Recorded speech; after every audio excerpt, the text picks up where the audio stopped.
Thank you for those who are attending. The crowds are roaring. No, I always love having people.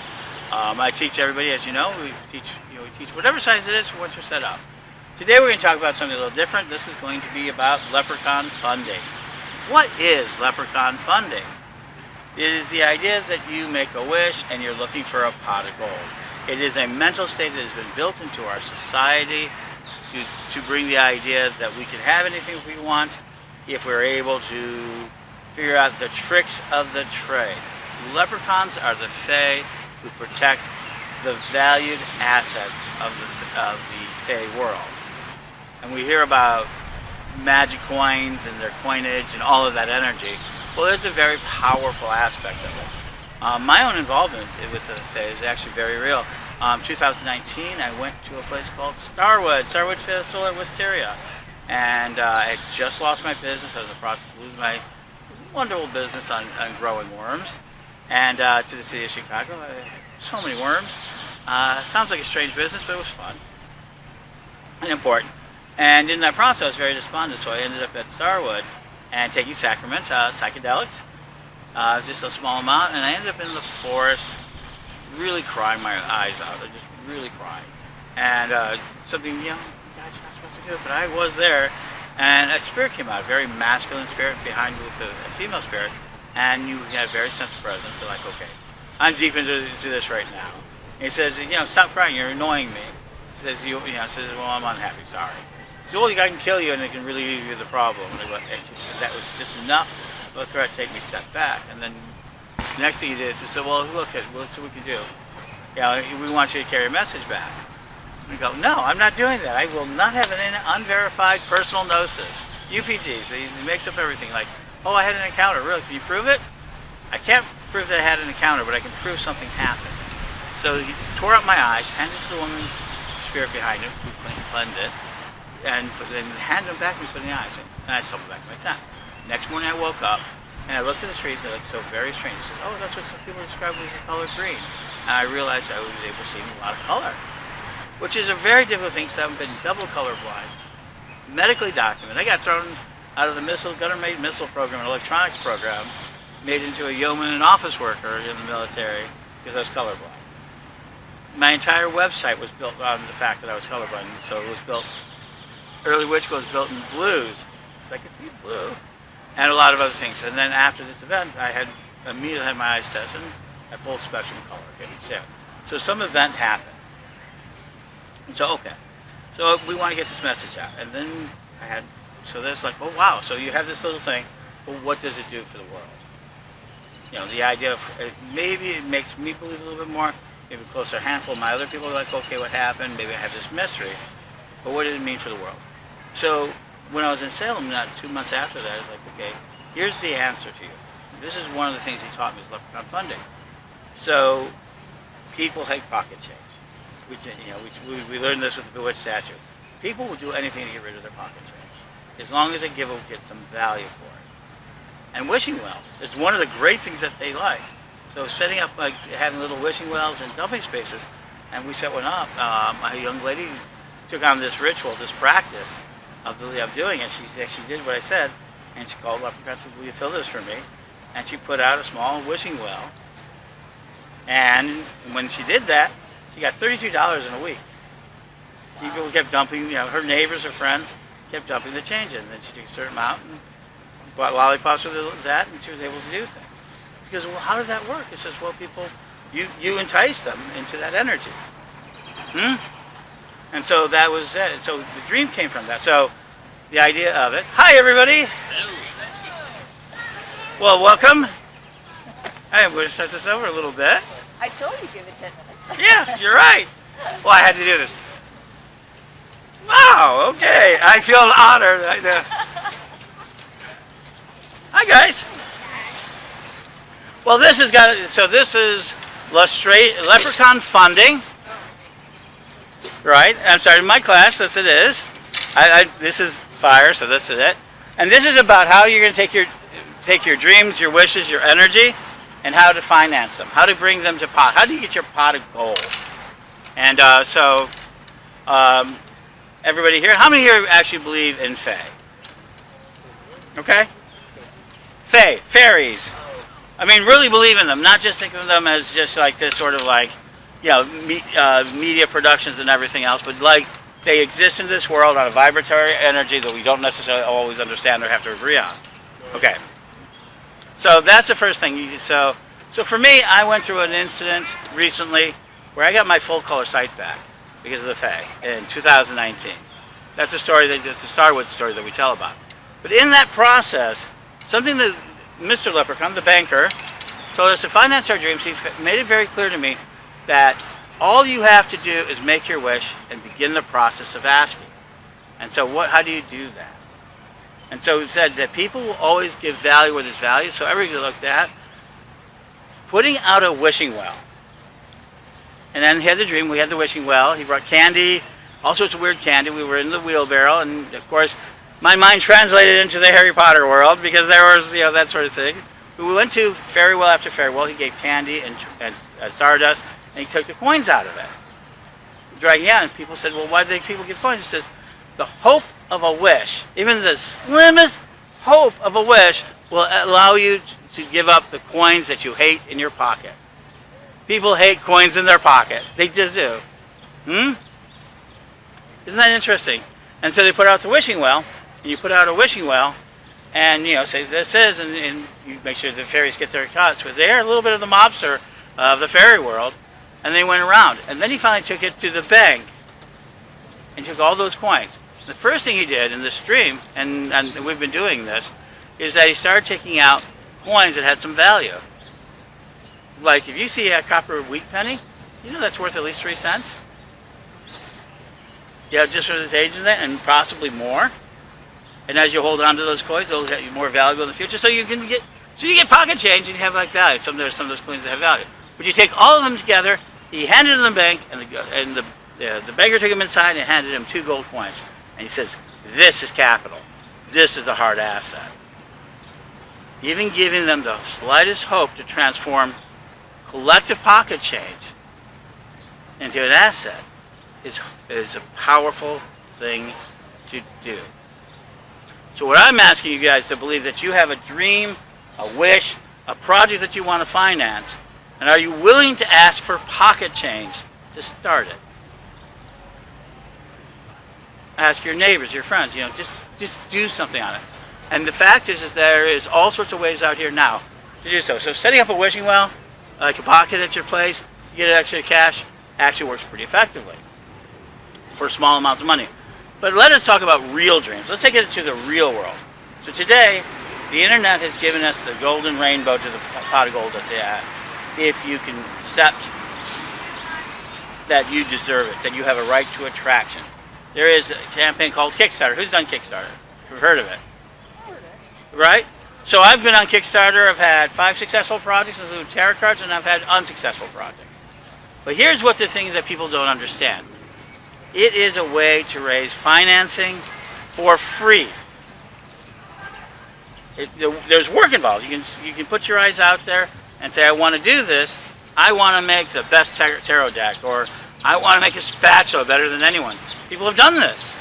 You can take your dreams, share those ideas with you, and people can make a decision to finance you. And sometimes it fails, but sometimes it exceeds into millions of dollars. Okay. What is not leprechaun funding really is buying lottery tickets. And as I've been told, that is much more of a brownie or a trickster type of magic, if you want to call on them. Leprechauns believe in the long term, bury the gold. And one of the things we're finding out today is that people who've buried, like in ancient times, who have these sort of like pots of gold where they're finding like Roman coins in huge piles. If you ever look at them when they dig them out, they look just like the legendary pots of gold. They're kind of welded together, they're kind of that. And people have found them at the end of, you know, because they see that sort of thing. So in Ireland, there are these real pots of gold, these little places. So to set up a place for you in your house, we're going to go ahead and talk about the first thing you can do to attract that energy to you. We've already begun talking about the process. There are ways to do so. And a wish without execution is just a dream. Right? A wish without any execution is just a dream. And nothing wrong with dreams. We love dreams. but don't get it messed up in your head of what the difference is. So you make your wish, and you make this sort of energy and design piece. And what you can do is you set up a place where you have a space. You can have a little cauldron, you can have a little box, you can have a little wishing well, right? And you ask this, this leprechaun, say, I want to finance this dream, and you put your dream into that wishing well. And they want that wishing well. There's a compulsion in the world is once you start setting these acknowledgments, once you begin to set the goal and willing to allow you, energy moves through the universe. And for me, Mr. Leprechaun has been kind of it. And what am I trying to finance? So what's my big dream that I'm financing from Loose Change for my $29.99 membership, one-time lifetime member for you to get into, called Pagan World. And I'm starting a TV station from small fees. I'm not asking everybody to give me hundreds of dollars, but small fees. So you have this magic, you put the magic together, you're right, that's you begin to move that sort of inner compulsion, and then you find ways to answer it. And how do you get ways of doing so? So you can finance anything. Anyone who says they're too broke to do anything, I can tell you a quick way to flip cash. So this is called the flipping life. Another thing that leprechauns help you find treasures. Literally they work with you, but flipping life is very simple. Go to a garage sale, or even go to Facebook Marketplace. Find something that you know about, say a little table. I've seen people do it all sorts of things. Dressers, small things, fix it back up. Sell it, put it back onto like a marketplace, either like a eBay or any of those types of things, and sell it. You get to keep the residual. It's called arbitrage. And leprechaun energy, that is the energy they love flipping. They don't care so much about the real coin as much as that flow of that transfer of the money. Arbitrage, arbitrage, arbitrage is the way to do it. And what is arbitrage? It's when you find something that you know really good, you know it has value, and you find that book. Let's say you find a Crowley book, one of the Liber books, right? And you know what that Liber book's like, you know what it is, and you find it at a secondhand store. They have it marked for $2. Now you know that that's ridiculous. And if you know people who would want it, you can put it in all sorts of different places. With our internet, we have this sort of weird free communication we have never had before. We have given up the gatekeepers. This is an important thing. You have to understand, we have now given up the gatekeepers in a lot of ways. And you take it and you got it, and you can go, well, a Liber, Crowley's Liber book, if you have an early edition, it could be worth $200-300. And you can flip that and make some money on that. Magical concept. That sort of thing. People do all sorts of different things. You do all sorts of different services. So you've got all these different ways of doing it, but you have to believe you want it. You have to have a right to deserve it. Not because the leprechaun feels that way. Because when a leprechaun is a trickster, it is always a trickster to take it away from you if you feel you don't deserve it. His goal is to take anything away from you that you no longer care about. That's the leprechaun's main energy. You don't care about pocket change, go for it. They want it. They love it. It has extreme value. People don't realize that there are over $2 billion of loose change sitting in people's desk drawers, on their desks. Billions! Isn't that amazing? And yet, we treat it like nothing. Over your lifetime, they said some people have thrown away as much as $20,000 worth of pennies over their entire lifetime. Throw them in jars, leave them around, forget it, give them to the kids, but they take them out of their currency. Because it's too small. How many of you do that? Think about it. So if you turn that into a bit of an altar, you know that you're storing those pennies. Not only is it the chance of those pennies being valuable in and of themselves, but here's the second thing. It becomes a stored value of wealth that we put sentimental value to, called status. It has a 1949 penny D. You got one of those, it's worth $300 because people buy coins. But as you put it in there, you don't care. You just kind of put this. So the idea of the pot of gold, right, is where it's excess value in our system. It's like there, and you collect it until it's needed. Why do we collect pennies on the counter? We might need them someday. It's our backup plan. And how many people have had to use it for gas, or for that moment? And then when you do it, you're really super grateful. That energy of gratitude is where the table really like. Oh wow, I've got hundreds of dollars with a penny. I really needed it today. Doesn't matter what your financial straits are. You can afforded it. But today is the day I needed them, and you're so glad that you had them. We've had those days. And so that's kind of that leprechaun magic of storing the coinage and dealing with that and bringing that sort of energy in. But it's also the idea of attracting the attention to what you believe and wish for and selling that slimmest chance of hope that it will work, and that if it works, it's going to be good. Okay, so does anyone have anything out there that they would really like to do, but don't do it because of the finances? Okay, what is it? I want to start my own trucking company. What? Starting my own trucking company. Your own trucking company. And what's keeping you from doing it? The money. No. What's keeping you from doing it? Just the money. When you say the money, how much money? Over 100,000. Okay, what do you need to... So what's the first step? What's the name of your trucking company? Oh, Huh? huh? What's the name of your trucking company? It's WNS Expediting LLC. Okay, we have to make it do that. Do you have a mascot? No. You get yourself a mascot. I can get you there if you're willing to do so. Today we live in the world of attention. This is where Leprechaun Funding come in. You need a mascot. So you can put it on a sticker. A t-shirt. But mostly a sticker. Right? A trucking sticker.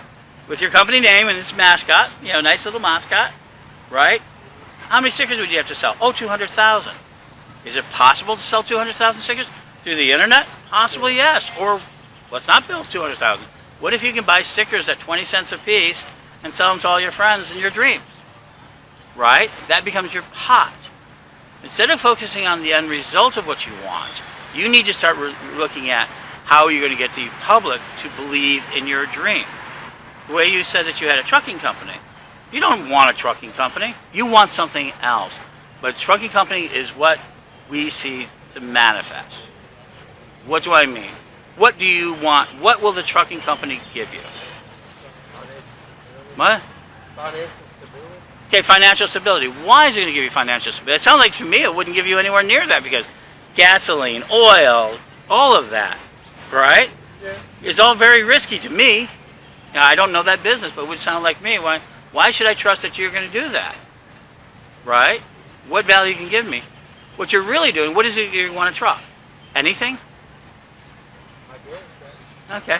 So what you really want is independence and financial stability, right? It's a very important aspect of it. And what you're thinking is this big project up here is going to get it to you, right? That sense of ownership. So you need to look down here. Where is it that I can start making people believe they want to be a trucker or trucking in a place? Do you do trucking now? Not now, I know I do it. Okay. So you have to start looking at how to get yourself in that process. And when you're doing that, right, opportunity, this is the main rule. Magic focuses where our attention goes. We focus our magic and our attention grows. So as you get it, the more you can visualize your trucking company, what you really want it to do, the more you can start living into that life, and you find all sorts of ways. So you have a wishing well out. If nothing else, put out a little well that says trucking company, financing future trucking company. And you'll find friends and people who throw coins and money into that.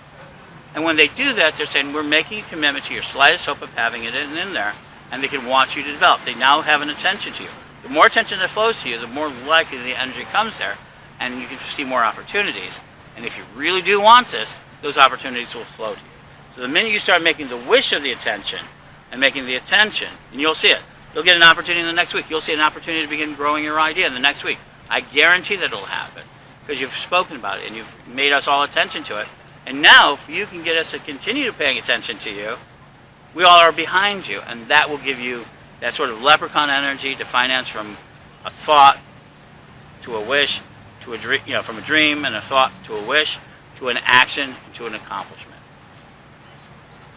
And I've done this over and over again. With very small amounts of money you can do that. But you have to talk about your dreams and let other opportunities come in and then take advantage of the opportunity. And that's the other thing that's called momentum. Once you start making money and you start making that earnings, getting your coins in, even if it's just by magic, just have it simply putting your hand out and putting something out there and it put the money in there. Okay? That's the heart of the Leprechaun Funding. Put your hand out, make your wish, tell them what you want, or may offer them something in return, and they'll put money into it. That's all it is to it. But now that's really tough to do, because that's the toughest piece of this. So let's talk about that. How many people like sales? Okay, you like sales? It's a challenge, right? But because you don't like sales, how many people like asking for money? How many people are willing to ask money for, say, a charity? Right? How far distance do you have to be from the source of where the money is going for you to be comfortable to asking it? Are you a cashier? Cashiers have to ask for the money all day. And they have a basic belief and hope, right, that the other side of that fence agrees to that payment. Every merchant here depends on that action. That you will want to pay and buy that item, and when you say you're going to pay it, you're going to pay it. But I've been in countries where that's not a given. Oh my God! I went into South Africa. I went into the farmer's market. I wanted to buy art, right? And they're trying to sell it to me. They want to sell it to me, right? And then all of a sudden, like, what's the price? Well, how much you want to pay for it? What? And remember, if they're asking you how much to pay for it, you're going to unless you are a shrewd business person, you're going to overrate it. You're constantly going to overrate it. Hey, well, I think that's worth $15 or $20. You want to show your fanciness? It's like $5, $2. And they use that trick all the time on us. The old coffee jokes. Remember, the second part of this is that leprechauns create a glamour of value. The old story about them tricking you into getting junk, right? You know, you start out, you have a gold cup, and at the end you get junk. Is that you don't know the value of something. The glamour of the value. You're drinking with the leprechaun, they hand you a gold cup, you wake up in the morning, you're giving away your firstborn into service, and then you come up and the cup is nothing but a rusted chalice. What that really is talking about is that you got sold the glamour. And there's lots of things that are glamorous that you buy and then go, oh my God, really, did I want that? Did I need that? And we see it all the time in jeans and clothing. What's a good pair of jeans versus a usable pair of jeans? How much clothing? I mean, the value of it. And so we can get, so you get it. I do secondhand shopping a lot. I made a whole business early eBay, going into secondhand stores, buying items and flipping them on eBay. So that's that's a focus. So, but you've got to be able to ask. So how far away do you need to be before you can ask for money? If you are too far and you're not part of that earnings, there's nothing you can do. You have to become comfortable. If you're going to have a wish that you want to execute, you have to be comfortable asking for real value. I have no doubt. I can tell you all day you have to give value, but my God, people give away value all the time. What they don't get back is the value back. You must be willing to ask for that back. And the biggest argument you're going to see this in our community is what? Tarot card readings. Do you pay for tarot card readings, or do you give them away? Do you have a right to sell them, or should it be a gift from the gods that you should give away to all people for no money just because they love you, or should you go somewhere in the middle of a donation? Right? Isn't this a huge argument in our community, right?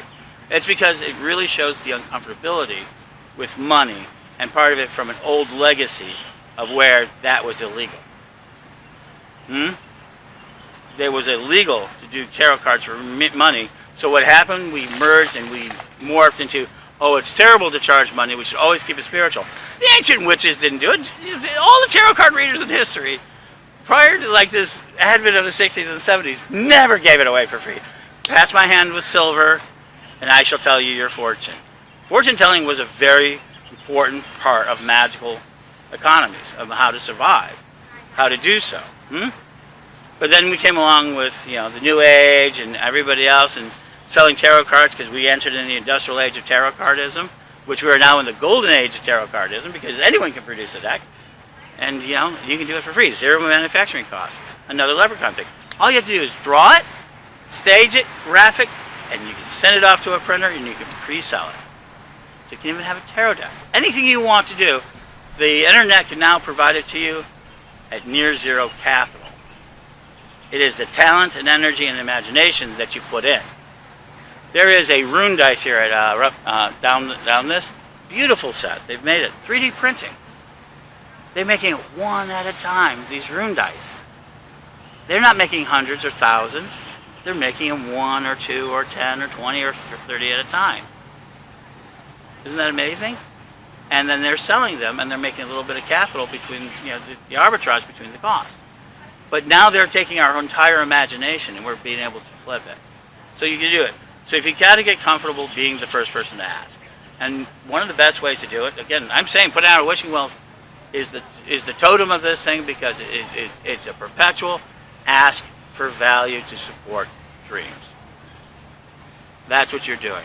In the old world, we'd call it always be closing, but nobody likes that anymore. So you just have to be able to sell them your story, tell them why, and show them reasons to believe in what you're doing.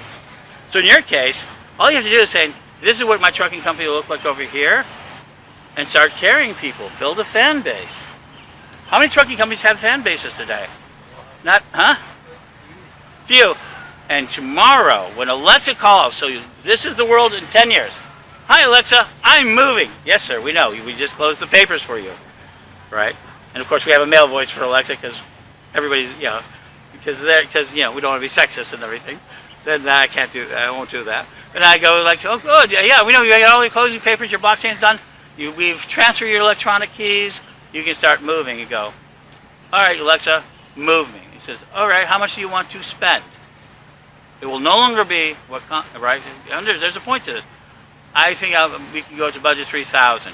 Alexa goes like this. Well, sir, and of course it have a little AI. We'll tell you, well, yeah, you've got that in your bank account. We can arrange that. All right, we can do that. When do you want them?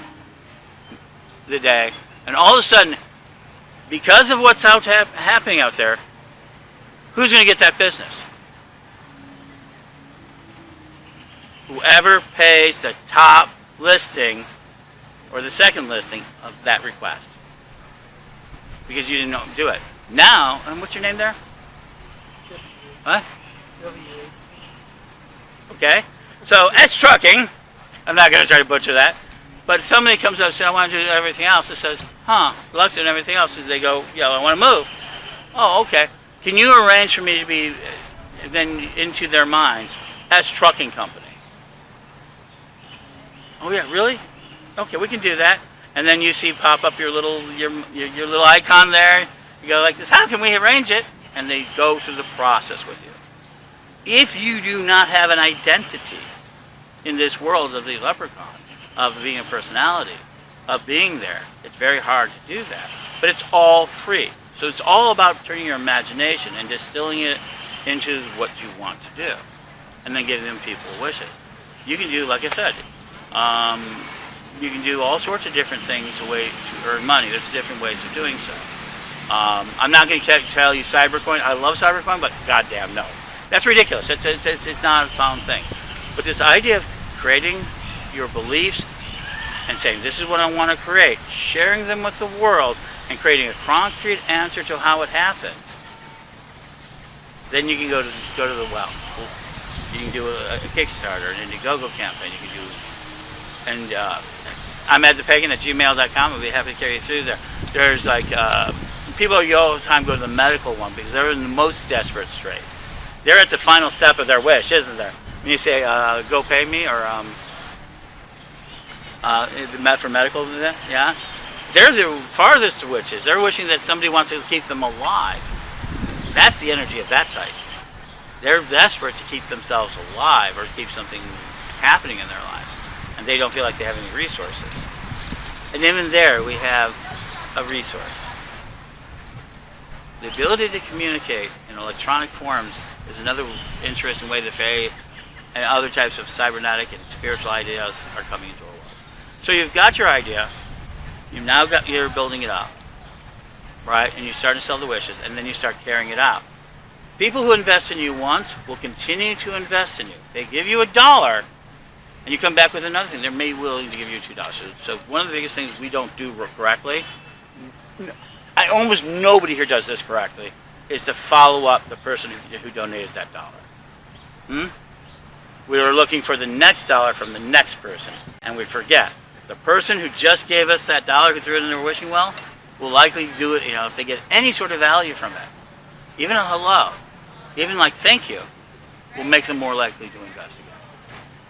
And that's true of all of this. So that's leprechaun funding. Most people just ignore the fact that you put in a dollar, or you don't even give them a thank you. Put a business card in there, anything else. But once they get a donation to their church, their temple here, their groups, they don't ever follow up again. They don't send them a thank you. They don't let them a little card. They don't do anything because they think they're owed it. Because if they're doing good work, you should recognize it. And you forget the other person wants the status of helping good work. So if you ever see what a leprechaun does, he loves to give you tokens. Besides gold, they're famous for giving you tokens to recognize that you've helped them. Always people go, open up a coin. This is a gold coin. No, it's a dime. But it's a beautiful dime, Mercury dime. It has some value. It's not the gold that you expected, but it has value. So, that's a pretty neat coin. Where'd you get it? Well, I donated to I gave it to Leprechaun, and he gave it to me one night. Really, Leprechaun. Let me tell you my story. You get to tell a story. Every donation given, every wishing well coin has a story. And this is where we're going to take it to its last conclusion. It has a story.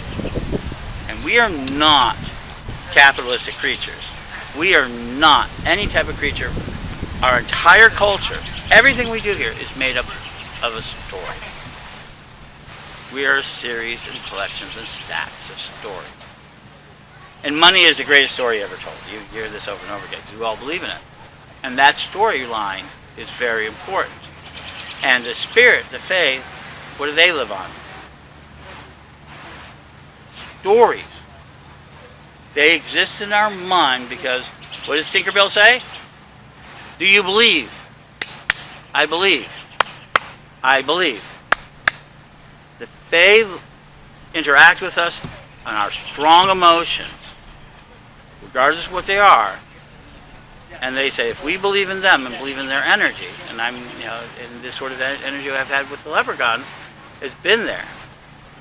So, and they tell a story.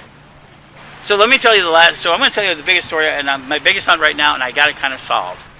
Did you know in Las Vegas there are no leprechauns?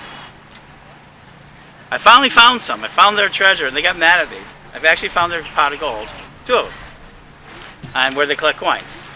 But I went through all of them. I went to the Irish bars. It says, do you really think we want these beings who supposedly fuck with luck in Las Vegas? Do you think we want these creatures that can change the order of probability there?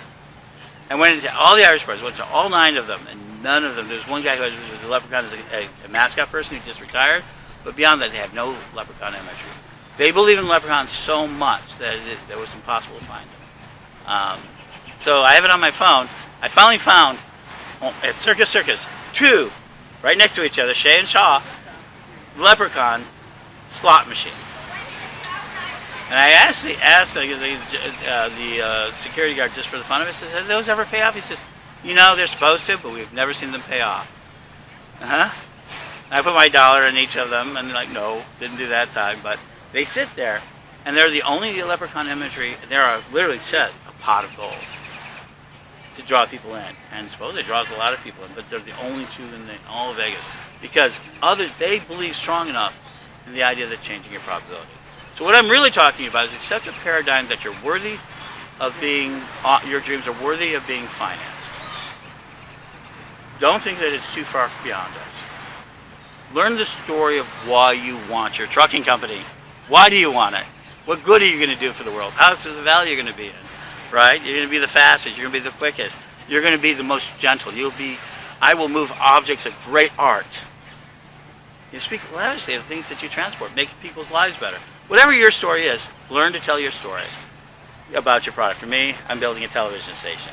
My next dream is I want to build a pagan television because I think it's time that we have our culture and we stop talking in Christianese all the time. That we start talking, giving our kids a story of because I have a math quiz. So you take 2 apples, and everybody thinks of Adam and Eve, so I'll go 2 pears. Here's 2 pears. or more importantly, more adult when I really like, well, there's an adult crew here, so I'll go ahead. So you have 7 bottles of mead, that is brought to the ritual, and you have 3 bottles of wine. What is the end result? And the joke is, of course, an orgy. How many bottles of wine do you have left over? We don't know. We can't solve that math problem. But imagine something more simple as that. We went to a circle. How many points does a pentacle have as a regular math question? I want to normalize. So my dream is to normalize our education system, our entire culture, into allowing us to express ourselves on a day-to-day basis. And I believe in this so strong that I think they can do it. And the way that I'm going back out is I'm asking people to give me a lifetime, give me one shot, $29.99. It's on the internet. $29.99 once, and I will build a television station. And they go, oh, you can't do that. I made the same offer a little more than 21 years ago on which school? Nobody believed I could build a school. I was the first of it. Ask yourself the question: would you build something if everybody in your life told you no? I did it, and today it's worked out really well. But I did it from these sort of incremental pieces of trust. So in your Leprechaun training, you're building these pieces of trust. Have your wishing well. You can show them, hey, this is the money this week we raised, $38 from the wishing well, and we're giving it to X charity. People have a real belief and trust that that's wishing well, right? Sliver of hope. Deal with that issue, and then build your stories from there. You want to make oil. Terrific. I need so many dollars in resources. And don't just talk about money. Talk about the resource itself. People are going to have. You wouldn't believe how much junk, soap stuff, candle making stuff are in people's basements. So that's Leprechaun Fundraising. Right? Start talking to them. You want to make candles. I guarantee if you're in a pagan world, you pretty soon somebody says, oh, I made candles about 10 years ago. Do you still have all your molds? Would you give them to me? Be comfortable asking for what you need, and then you can build your dreams. Tell the story to yourself over and over again why you want it, and really build into that. And then start asking. And then when you really get real serious offers, don't be afraid to set your value. If somebody asks you how much is it worth to you, give them an honest answer. But don't play games of trying to show trust, status. Like, oh, that's an apple; it should be worth $3. So that's an apple, 50 cents. Give honest appraisals. And at the same time, they trust yourself, and trust yourself to ask for the real money for what you're doing. That is the beginnings of it. So just simply asking. The world has got so many ways you can go with no cash today to cash tomorrow. You can build a tarot deck without investing capital, but time. You can build a book with just time, editing, no capital. You can get on Amazon. We built a whole publishing company this way. So you're no longer confined to this very bit. Get out of the time that you have to be in the old world of industrialism. And now we're in the imagination and attention economy. And the Leprechaun energy of funding is just what you can imagine, you can build if you're willing to ask. So are you guys willing to ask for anything? That's it. So open for questions? No questions or questions? Yeah. Did this explain it well enough? Sure. You can even ask me very technical questions if you want to. Be very selfish if you like. So I'm wondering, how, I understand, the ethos, but, how do you, if you have no contact with leprechauns, they're not part of your world and spiritual set how do you initially, So one of the good things to do is build an altar. Take a coin of your birth. It's considered the most luckiest coin you can carry. So this is a very famous thing. So the year you were born, find a coin that is your year of your birth and put it down at the bottom of the cauldron and give it to them. You will never take it. You will never spend it. You will never use it. Ms. Scrooge Duck, a long time I had talked about this. This was the idea where it came from, the last dollar. The first dollar you made is the last dollar you spent. The minute you spend that dollar, you're done. That's a lucky charm that attracts that sort of egregor. So you make some sort of long-term sacrifice of something that shows that path. And one of the easiest ways I do it, mine has my 1963 penny. I have a 1963 dime in there, I have a 1963 quarter, but I started with that. And that becomes, just like every other altar, untouchable. You'll see this in Indian temples where they have rooms full of coins. You know, I don't know if you ever see pictures of it, but they have rooms full of coins. You go into Voodoo temples, they have rooms full, down in New Orleans, hundreds, not even thousands of dollars stuck to the gods. And that's never to be touched. That's there for the most drastic emergency. And that builds that momentum. And so you can do that. The other way you can do it, of course, is just, in the most difficult ways, is just start looking for them, talking to them, and see if they'll manifest. But simply an offering. And for some, it's milk and cream. For me, it's been coins.